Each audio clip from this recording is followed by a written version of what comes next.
Sunday special रउआ सब खातिर लेके आयल बानी पानी पूरी की रेसिपी। बहुत ही स्वादिष्ट पानी पूरी घर में हर संडे हमनी के शाम के समय में पानी पूरी घर में बनाया नहीं जा, सबके बहुत पसंद आवेला। नमस्कार दोस्तों, हम हैं एक तो और भोजपुरिया स्वादिष्ट रसोई में रउआ सब लोग के बहुत बहुत स्वागत करते हैं।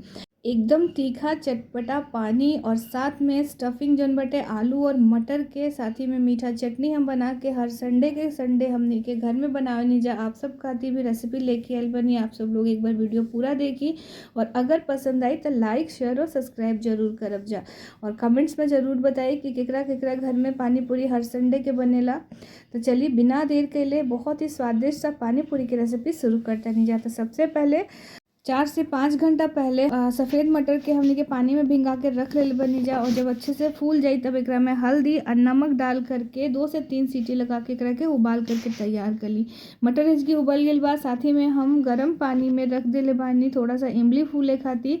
8 से 10 मिनट में इमली अच्छे से फूल के तैयार हो जाए। अब हम हरी चटनी बना लेते नहीं, तो हरी चटनी बनावे खातिर इसकी सबसे पहले धनिया पत्ता ले ली ही, साथ ही में ले ली ही हरी मिर्च और लहसुन, इन सब के डाल दी मिक्सर ग्राइंडर में। स्वाद अनुसार नमक डाली और एक साथ आप नींबू डाल दी आधा टुकड़ा। अगर आप चाहते नहीं तो इसकी आमचूर पाउडर के भी यूज़ कर सकेनी। साथ ही में डाली जीरा, और जीरा के साथ हम डालब थोड़ा सा पुदीना के पत्ता। अगर वह सबके पसंद बा तो पुदीना डाली, नहीं तो एक के स्किप कर सकेनी। तो इसकी हम डालते नहीं पुदीना के पत्ता और एक अच्छे से एक के पीस करके हमने के तैयार कर ले। कोई अच्छा चटनी बन गई।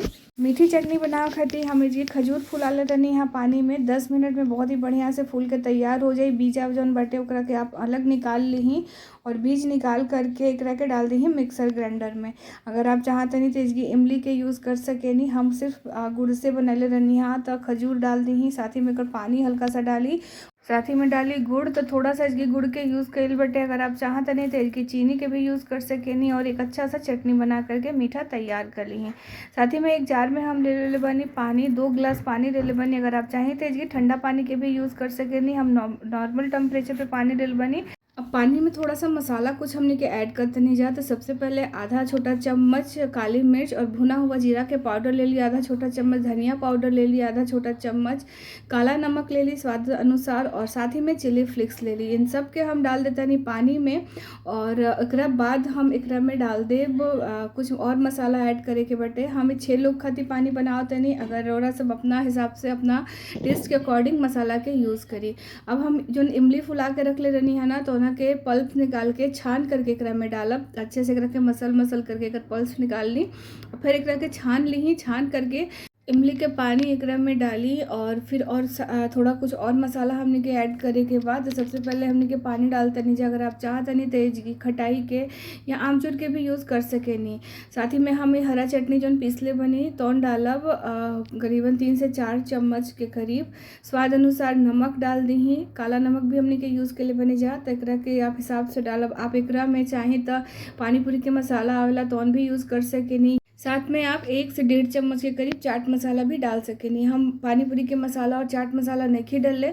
अब एकरा के वापस अच्छे से मिला ली, अब मिला करके एकरा के साइड में कर लेब। हमने के पानी एक बार जरूर चेक कर लेब जा, नहीं तो नमक वगैरह अगर कम ज़्यादा हुई तो एकरा के हमने के एडजस्ट कर सकेनी जा। अब अंदर भरे वाला मसाला हमने के बना लेते नहीं जा पूरी के। तो इसकी सबसे पहले हम ले बनी मटर, और उसमें 3 से 4 हम उबला हुआ आलू डाल देते नहीं, हल्का सा मैश करके आलू डाली। और जो मटर हमने के उबले नहीं आया तो के यूज़ करे के भाई। और एक बाद हम एक में डाल दे थोड़ा सा भुना हुआ जीरा के पाउडर आधा छोटा चम्मच काली मिर्च भी डाल दी। आधा छोटा चम्मच से भी कम हम इसकी डाल देता नहीं धनिया के पाउडर। अगर आप चाहें तो धनिया पाउडर स्किप भी कर सकेनी।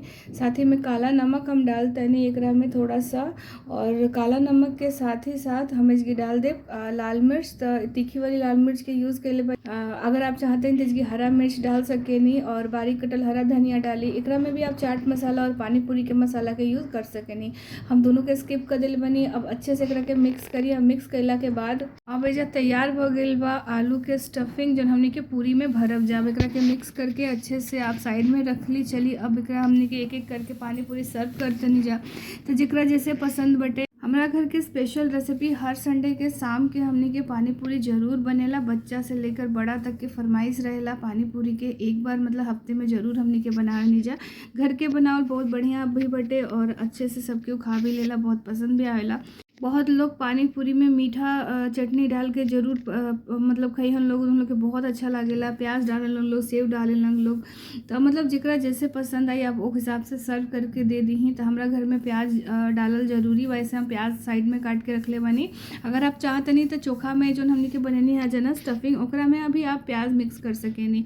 और अब हम एकरा के असेंबल करते तो पहले पूरी ले ली, और पूरी में पहले आलू डाली, आलू के स्टफिंग डाली, फिर डालतनी मीठा चटनी, और थोड़ा सा मीठा चटनी डाले के बटे साथ ही में थोड़ा सा सेव डाल दी, और ओकरा बाद एकरा ऊपर डाली पानी, और एक एक करके आप सर्व करी, या फिर आप एक इकट्ठा सब मतलब सारा असेंबल करके आप एक कटोरी में पानी दे करके सर्व कर सकेनी। बहुत ही स्वादिष्ट पानी पूरी बन के तैयार भइल बा। आप सब लोग जरूर ट्राई करी जा। रेसिपी अच्छा लगी तो लाइक शेयर सब्सक्राइब करब जा, साथ ही में बेल आइकन भी दबा देव। और वीडियो कैसन लागल है आप सब लोग जरूर कमेंट्स करके बताएं।